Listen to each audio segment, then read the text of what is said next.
iPhone X, learn all the new touch gestures and commands. Jason Cross, November 3, 2017. The home button has been the one constant on the iPhone over the last decade. From day one, you would press the home button to return to the home screen. As Apple added features to the iPhone, the home button took on more capabilities. But it's time for a new era, one that kicks the home button to the curb. With the iPhone X, Apple pushes the display right up to very edge of the phone and eliminates the home button. If Apple says the iPhone X is the future, the home button is ancient history. How do you even use an iPhone without a home button? Here's a quick guide to all the new gestures and button combinations you'll need to relearn as you acquaint yourself with the iPhone X. Return home. Let's start with that most basic of home button features, returning to the home screen. Just swipe up from the bottom of the screen. Easy. Wake it up. You can still raise the phone to wake it like you can on other modern iPhones, or tap the side button. But the iPhone X also supports tap to wake. Just tap the display to wake it up. Jump between apps, swipe left or right along the bottom edge of the phone to jump back and forth between apps. You can sort of flick from the bottom corners, moving your finger up and over to bounce between the apps, or just slide directly side to side along the bottom edge. App switcher, want to see all your running apps? Swipe up from the bottom edge and pause for a second with your finger still on the display. App cards will quickly pop up, and you can lift your finger off and swipe around through them. Close an app. You shouldn't have to do this often, but if you need to kill an app from the app switcher, you do it a little different. On other iPhones, you swipe up on the app card. On the iPhone X, you press and hold on the cards until a red symbol appears in the corners.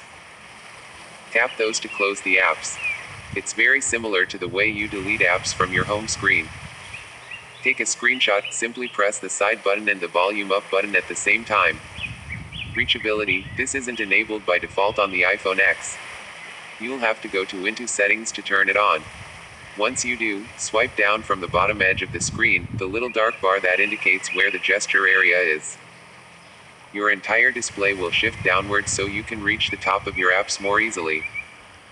Notifications, you still swipe down from the top of the screen, just as with other iPhones.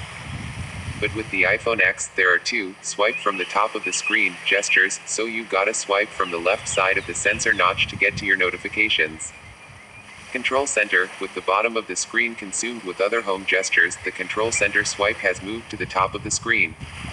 Just swipe from the right side of the sensor notch. The right horn, if you will. The left side is notifications. Invoke Siri, just press and hold the side button. Of course, you can still use your voice by saying, "Hey, Siri." Apple Pay, tap the side button twice. You'll have to authenticate the purchase with either Face ID or your passcode. You'll notice that with Siri and Apple Pay, you just use the side button as you used to use the home button, so it should be pretty familiar. Power off and SOS. To get the power off slider and SOS button, press and hold the side button and either volume button for a few seconds. Force reset, quickly tap the volume up button, then the volume down button, then press and hold the side button.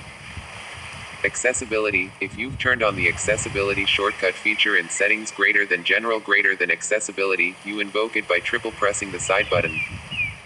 Generally, most of the gestures that have you swiping from the edge of the screen don't require a lot of precision. As long as you're somewhere in the general vicinity of the edge, they should work. Apple indicates the bottom gesture area with a horizontal bar. Some apps have their own screen edge gestures. Games, in particular, are known for this. If you're using an app that has a screen edge gesture the same as a general iPhone X command, just repeat it. The first swipe should perform the games command, but the second swipe should perform the iOS system command. To comment on this article and other Macworld content, visit our Facebook page or our Twitter feed.